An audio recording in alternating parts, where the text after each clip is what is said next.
Bom dia, bom dia, bom dia, Traços Virtuais, nosso canal digital que é para falar sobre livros e, enfim, o que mais a gente tiver vontade de conversar, né? Abordar até assuntos políticos, a gente tem abordado ultimamente aqui. E vamos retomar aqui o livro que eu escolhi hoje.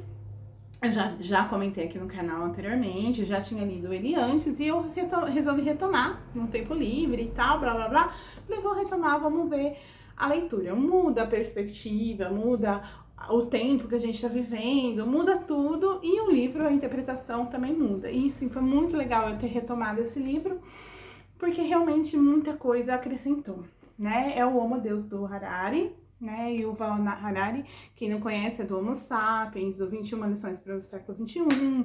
Tem um livro novo agora que ele aborda a situação da pandemia e tal, que eu ainda não li, mas vou trazer aqui para o canal assim que eu ler.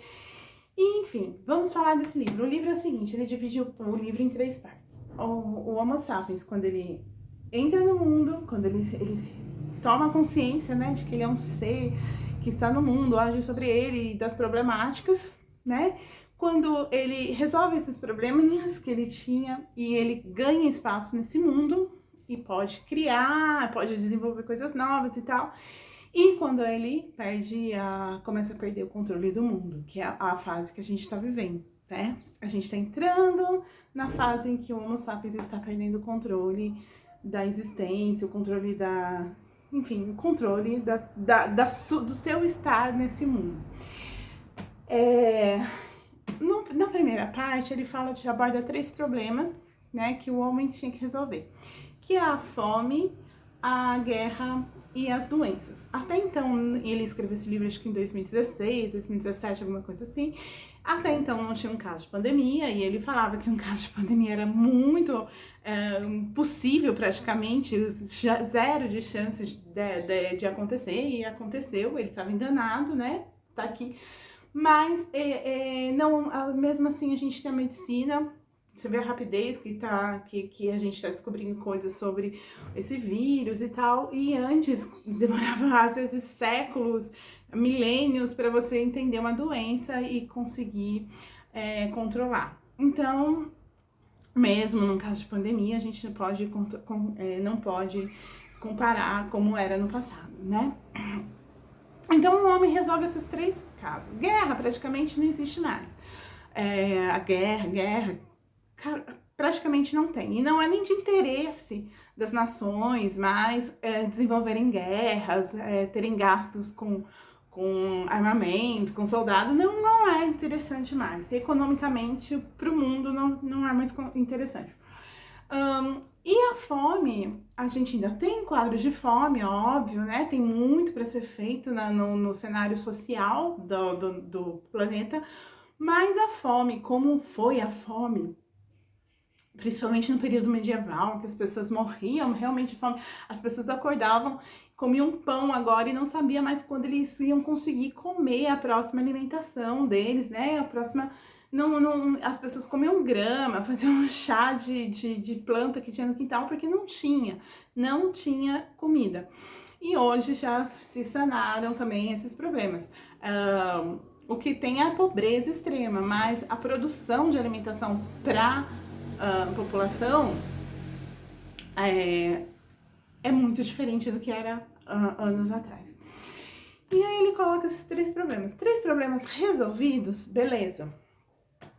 Ele parte para a segunda parte, que é a parte em que ele fala quando o homem tá no mundo. Então o homem já resolveu esses problemas, não tá lá, né, não tem mais o que fazer, então o que? Vamos pensar em desenvolver, vamos investir em ciência, vamos investir na tecnologia, vamos investir no conhecimento. E o homem começa a fazer isso, e começa a fazer isso com uma fúria, com uma vontade, né? E vai além. Aí ele coloca na questão social, aí a gente tem um cenário que acontecem as guerras, né? As guerras mundiais acontecem aí. Apesar de ele dizer que não era com tanta frequência que tinha guerra antes, como na Idade Média, né? Ainda existe as três grandes guerras que marcaram a humanidade, né? Do século XX, desculpa. A Primeira, a Segunda Guerra Mundial e a Guerra Fria. Guerra Fria não teve contato físico, mas teve tensão, teve doenças psicológicas e tudo mais, né? Teve problema político, que aí a gente entra na situação política, que aí nascem as correntes, vem o comunismo, o socialismo, né? E o liberalismo, o capitalismo. De um lado, a gente tinha um governo estatal, né? O Estado mandando nas pessoas. Prega a igualdade social, prega, mas liberdade não existe. Vamos lá, vamos e convenhamos. Eu digo que a minha posição política hoje, se eu fosse escolher um sistema que eu acho que seria o que funcionasse, seria o único para mim, na minha opinião, o anarquismo. Não existe outro. Eu não sei como colocar anarquismo, tá? Eu não sei se ele chega a ser uma extrema de esquerda. Eu não sei definir, já procurei na literatura, nem a literatura também parece que é meio confusa quanto a isso. Mas a gente tem então um Estado socialista, que o Estado ganha, e tem do outro lado o liberalismo, que é os Estados capitalistas, né, que se chocam, e o liberalismo, o capitalismo, né, e o Estado liberal emerge. Um problema que tem aí. O liberalismo prega o quê? O individualismo. Ele não tá preocupado com a igualdade. Ao mesmo tempo que você diz que é legal essa questão de individual, de você poder ter sua liberdade, que a liberdade também é um mito, e isso não sou eu que falo, estudiosos como Skinner escreveu um livro que chama O Mito da Liberdade, leiam, pelo amor de Deus, para entender que a gente não é livre, e o próprio Harari coloca no livro dele, a gente não é livre.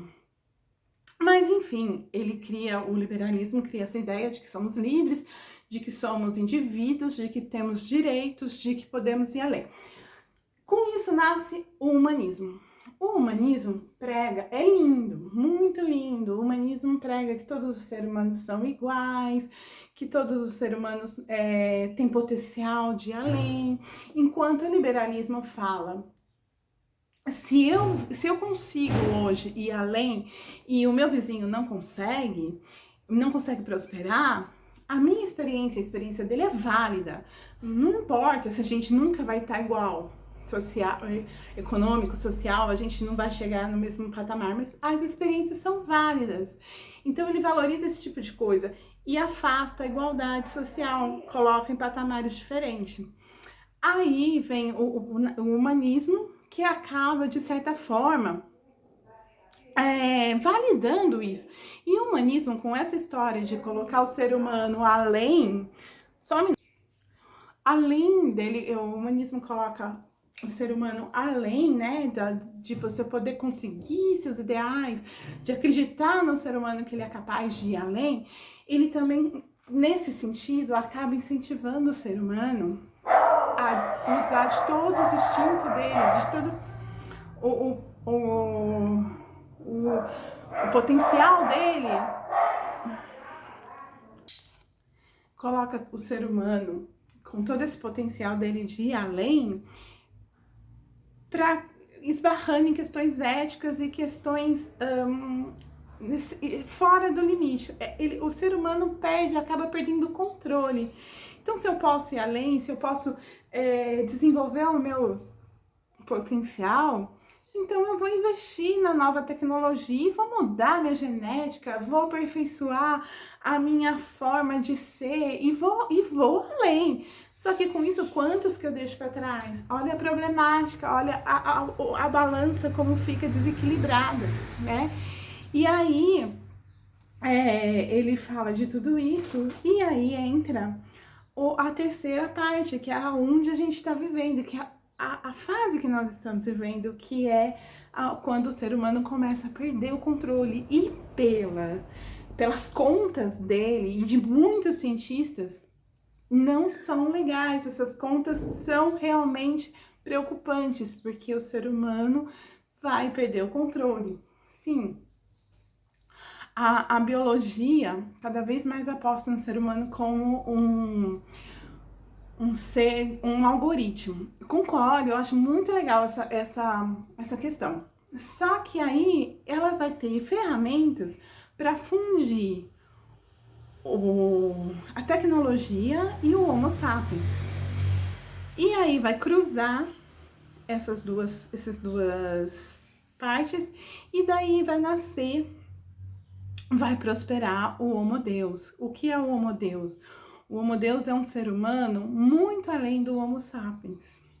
Ele vai conseguir coisas muito além do Homo sapiens. Ele já vai nascer aperfeiçoado com muitas... Não vai ter mais doença, não vai ter mais problema. Então, se eu quero ter um filho atleta, eu posso ter um filho atleta. Se eu quero ter atleta olímpico, né? Se eu quero ter um filho... Se eu quero ser mãe do Beethoven, eu posso construir um Beethoven. E a camada mais pobre, a massa da população, cada vez mais vai ficar... A distância social cada vez vai ficar maior, né? Porque não vai ser mais interessante a gente dar saúde, a gente dar... Por exemplo, nós temos o SUS aqui no Brasil, que é muito... deveria ser muito valorizado, né? Não vai ser mais interessante ter o SUS, porque a gente tem o SUS porque ele sustenta a saúde e a existência da camada mais baixa da pirâmide, né? Mais pobre da pirâmide. Mas eu preciso dela para quê? Para trabalho. Para trabalho que ninguém vai querer ser motorista, ninguém vai querer levar a alimentação de um lugar para o outro, dirigindo de madrugada, passando frio. Se tiver condições, se for da elite, não vai. Mas aí eles vão robotizar essas profissões. E aí, acontece o que com nós, do povo? Porque eu também sou do povo. Acontece o que? A gente, ó, vai ficar à deriva.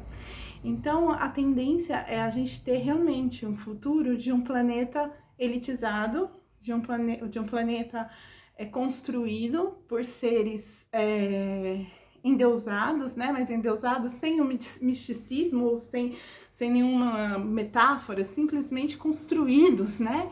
Fundidos com tecnologia, com engenharia, enfim, e biologia, e a raça surgir e o resto dos Homo sapiens evaporar. É um livro fantástico, um livro que merece reflexão. Eu acho que ele peca, tem uma crítica que eu queria fazer, que eu vou aproveitar que a hora é no final, que o Harari, quando ele fala sobre a psicologia, eu acho que ele deveria se informar um pouquinho mais, sabe? Não sou historiadora, meu ramo é psicologia, mas o ramo dele é história. Se eu for escrever sobre história, eu vou estudar mais, mas ele coloca a psicologia como se se resumisse em psicanálise, e não é isso, né? Ele faz quando ele vai explicar sobre mente, eu até fiquei muito confusa, levei tempo para entender o que ele estava querendo dizer, porque ele confunde conceitos como consciente com mente, gente, são coisas totalmente diferentes, né? Então eu acho que ele deveria refletir mais, né? Estudar um pouquinho mais, né? Compreender um pouquinho mais sobre a área que ele está falando e entender também que a psicologia é muito rica e ela tem vários outros campos, né? Tem um campo que eu adoro, que corrobora tudo que ele está falando sobre a questão da biologia, a questão do organismo, né? Se comportar de acordo com o ambiente. Enfim, mas não é Freud, não é Jung, não é só isso, tem muito mais. Então, e outra coisa também, que ele teve uma fala que eu achei uma escrita, né, que eu achei que foi um pouco, não foi muito legal, quando ele falou sobre, colocou como se a terapia fosse uma coisa supérflua. Mas enfim, tirando isso, o livro é interessante e vale a pena ler. Até a próxima!